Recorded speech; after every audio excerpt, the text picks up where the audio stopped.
Normally I click the record button and I just talk, but today I actually have thought out some thoughts, and it might take a little bit longer than normal, but I want to talk about a more extensive list as to what can happen for us and within us after being raised by emotionally immature parents or abusive parents, and parents who essentially refuse to change, grow, take accountability for anything.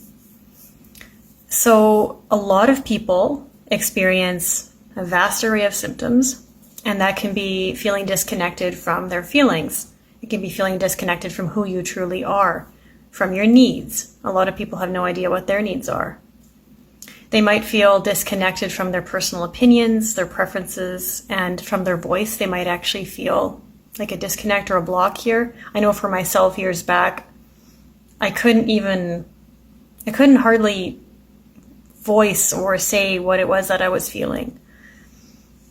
You could have overall heightened chronic states of stress, and it could be shutdown, it could be collapse, it could be high anxiety, fight or flight, mixes of the things.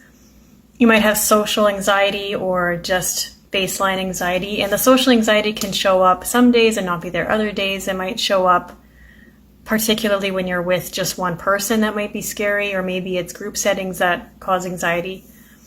We can end up with depression. We can have chronic feelings of feeling unloved, disliked, hated, unwanted, unimportant, and just not special. And we can end up with suicidal ideation or fantasizing about passing away so that somebody might actually care. We might have self-loathing, self-disgust, self-hatred, and self-harming tendencies, and struggles with self-worth and self-esteem. There might be body dysmorphia and disordered eating, especially if there was a parent who had these issues, or critical things to say to the child. There might be addictions and addictive behaviors, and there might be chasing relief, including the scrolling that so many of us do. There might be a chronic background sensation of feeling alone, or feeling like you're in a void, or just by yourself and nobody can quite reach you. You might not trust other people. You might have fears of intimacy, closeness, connection. You might feel like you have issues with your sex life and feeling disconnect from your sexuality, and that could result in you feeling hypersexual or hyposexual. You might have an overall sense of feeling deeply unsafe in the world all the time or much of the time. You might have patterns of self-abandonment, maybe shrinking yourself, maybe playing small. You might become an internalizer, who are the kind of people that I work with. People who blame themselves for virtually everything, including other people's behavior, which is exhausting and very harmful. Getting stuck in nervous system states of shutdown, closing off, collapsing, fight or flight, fawning, people-pleasing. And instead of going through these states, which are all normal states, we don't come back to that baseline, or not as quickly as we should. We kind of get stuck in these other places, and it is exhausting. That's why we get so tired. Our body isn't coming back to that place where it can rest. We might have a chronic tendency to put everyone's comfort and needs before our own. And again, that can be part of I don't know what my needs are. You might have a really hard struggle accessing your emotions. It could be specific emotions. It could be all your emotions. It could be anger. It could be grief. It could be happiness. It could be joy. You might not trust those emotions. You might not be able to connect with playfulness or creativity. You might feel disconnected from other people or just the entire world. And you might feel drawn to abusive people and relationships because they feel familiar or comfortable on some level. Or maybe for other people, they might choose those things because they feel they deserve that. They have a low self-worth and they feel, well, this person gives me a little bit of attention, so that's enough, even though it's not actually. They might feel deserving of ill, mean, or abusive treatment from other people. And that can kind of become part of the internalizer thing of like, well, there must be something I did to deserve this, no matter what it is. You might be easily overstimulated. You might have sleeping issues. You might have recurring nightmares. You might have avoidant tendencies or tendencies of clinging to other people, or maybe you flip-flop between both. You might experience codependency in relationships. You might have intense shame, and maybe it's kind of doesn't feel connected to anything specific, it's just kind of there. You might have a really deep longing to feel understood, seen, cared for, but really, really terrified of these things at the same time. You might struggle to take action, or to complete tasks, or you might struggle to just be, and to rest, and to relax, and to just be still, or maybe you struggle to do both. You might sometimes or always feel like a kid stuck in an adult body, and like you're lacking the skills and development that you perceive other adults to have. And that could contribute to a sense of feeling behind, or like there's something wrong with you. You might have chronic dissociative patterns, which can show up as struggles on focusing, feeling floaty, feeling disconnected, feeling not here. I sometimes experience it as dizziness, or you might have unfocused glazed over eyes that happen. Chronic fantasizing about being in a situation or a relationship that feels better or fills a need or a void. And that could be sexual, it could be romantic, and maybe it's neither of those things.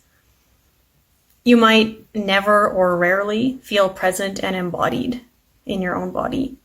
You might almost always be stuck in thought about the past or the future. That's really, really common. I think most of us can relate to that.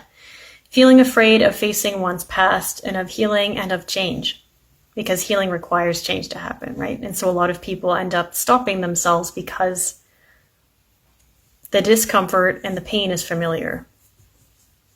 You might really struggle with life changes and transitions, which can be hard for anybody, but there might be an additional layer of difficulty. And you might struggle with day-to-day transitions. So you might have a strong desire or even need for repetition, for structure, for predictable patterns, for routines. You might be someone like myself. I like to repeat music a lot. I listen to the same song over and over, or maybe you watch the same show over and over because you know what to expect, or maybe it gives you that cozy feeling or a nostalgia. You might feel intensely anxious about being on time. You might I used to arrive like 30 minutes early for everything. Or you might have an ongoing struggle with being punctual. You're maybe someone who's just chronically late all the time and you just can't seem to get your ducks in a row. You might have chronic feelings of feeling not enough, too much. You might feel like a burden. You might feel like you can't ever do enough. Or maybe you feel that you can't do anything right. Or maybe you feel that you don't belong. Maybe you feel that you're otherwise in some way unlovable. And you might also have a tendency to experience limerence or obsessing about other people. So maybe quick to have these kind of intense crushes that aren't just crushes. There's an additional layer of like an attachment wound coming up there. And I just want to mention as well, it is common, I wouldn't even say common, I would say virtually every case that I've seen where someone grew up in other kinds of environments, such as adopted families, or maybe they grew up in foster homes or things like that, almost all of them experience at least some of this stuff. Even if someone has been adopted into a very loving family where they're very wanted, most people have a wound of feeling, I wasn't wanted, right? So if that's you, that's a real thing. So having trauma is absolutely nothing to be ashamed of. So many people feel shame about it, and that's why they keep it in the closet, but we all have it. And it's not something we can compare. People do, and they try, but you can't. The stuff that I've been through might not be as heavy and intense for you, or maybe the stuff you went through might not affect me the same way. That doesn't make one of us weak. It means we're different people, and we have different brains and nervous systems and life experiences. So you can't compare. Even, people might say, well, okay, we're specifically talking about my mother was overbearing. I can't compare that to people who are starving, right? But we're not here to compare. Those are both horrible things, right? And they have their own effects. And comparing is not going to help anyone. Both of them matter to those individuals, right? We can care about all of it, essentially.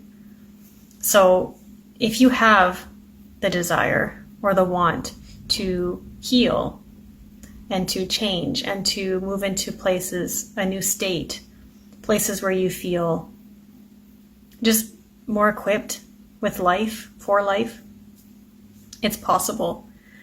People like myself are here to help you heal. There's lots of therapists and other practitioners who are excellent. And just know that there's hope for you. Even if it's been rough or rocky, even if some practitioners haven't been a fit, healing is possible.